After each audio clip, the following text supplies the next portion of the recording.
Reed Hastings, the executive chair of Netflix, is a prominent figure in the tech industry known for his innovative leadership style and commitment to creating a high-performance culture. With a background in software development and artificial intelligence, Hastings co-founded Netflix in 1997 after founding Pure Software in 1991. He is also an active educational philanthropist and has served on the California State Board of Education. He believes that culture is crucial in any organization and that it is essential to have a high-performance team. One of the key aspects of Netflix's culture that Hastings emphasizes is the idea that the reward for adequate performance is a generous severance package. This approach is meant to encourage high performance and create a team of top performers. He believes in managing on the edge of chaos, where there is room for creativity and innovation without descending into chaos.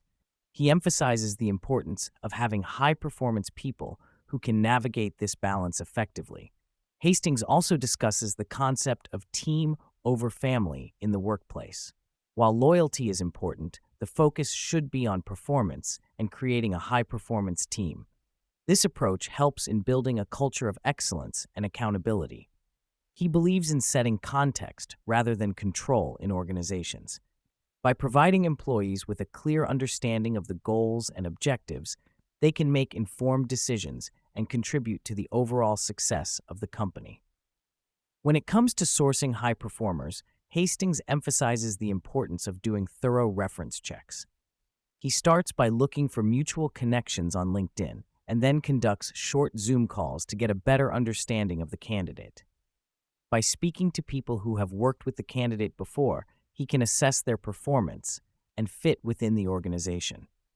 In terms of decision-making, Hastings believes in taking calculated risks and making reversible decisions.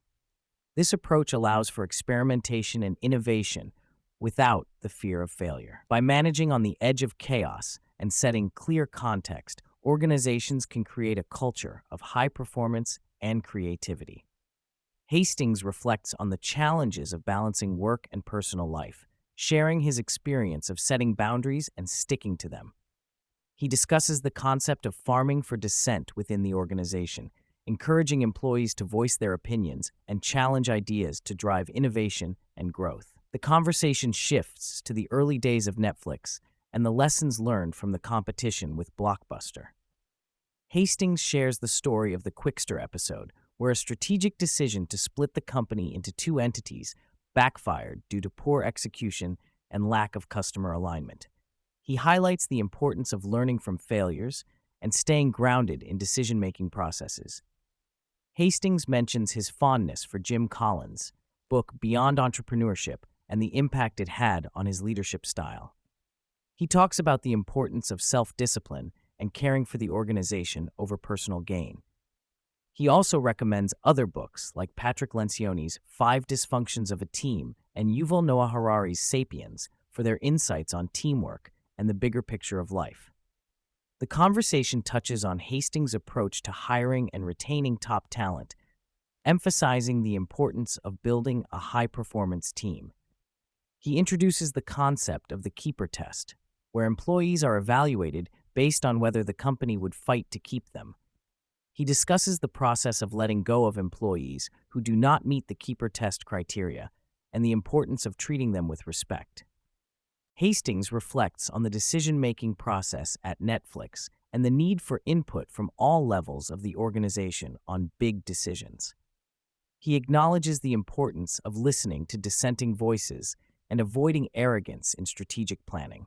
He shares insights on finding the balance between customer satisfaction and operating income, highlighting the challenge of charging enough to sustain growth while keeping customers happy.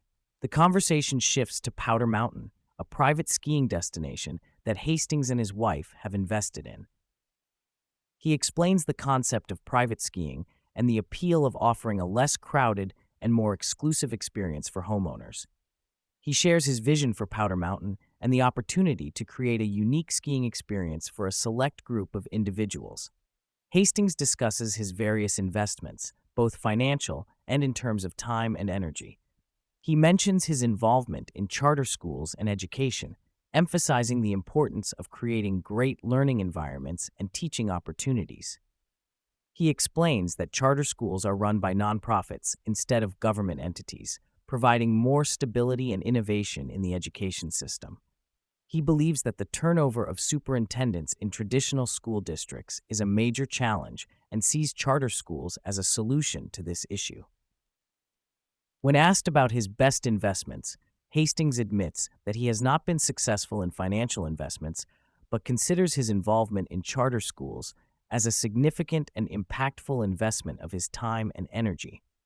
He shares his passion for teaching and mentions that he would love to teach math to high school students again if given the opportunity.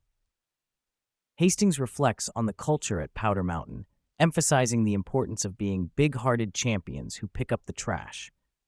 He explains that this culture is a combination of warmth, competitiveness, and self-responsibility, which he believes is better than the culture at Netflix during his time there. He also talks about his involvement in Africa, where he is working on projects related to the economy and technology to stimulate growth and make a positive impact. In response to a question about cultivating hope in individuals, Hastings suggests that understanding the perspective of the person feeling hopeless is crucial. He advises parents to help their children navigate the challenges of growing up and to instill hope for a better future.